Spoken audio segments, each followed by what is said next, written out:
Hello everyone, in this video I'm going to show you how you can delete files from the files list in Google Chat or window. So you can open the Google Chat apps or you can open the Gmail account and you can select these spaces and select the space that you have added a file. And for example, you can select files. Yeah, for example, I have added the Canva file previously and how to delete this app from the files. So, how to delete this file from the files? So you cannot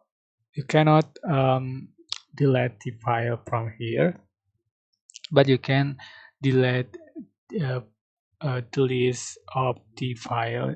Just click chat and you can select the file that you send and you can click three dot more action and select delete and you can go back to files and the file has been removed. Okay, that's how you can delete the file from file list. I hope this tutorial was helpful for you. Don't forget to like, comment, share, and also subscribe. Thank you so much for watching.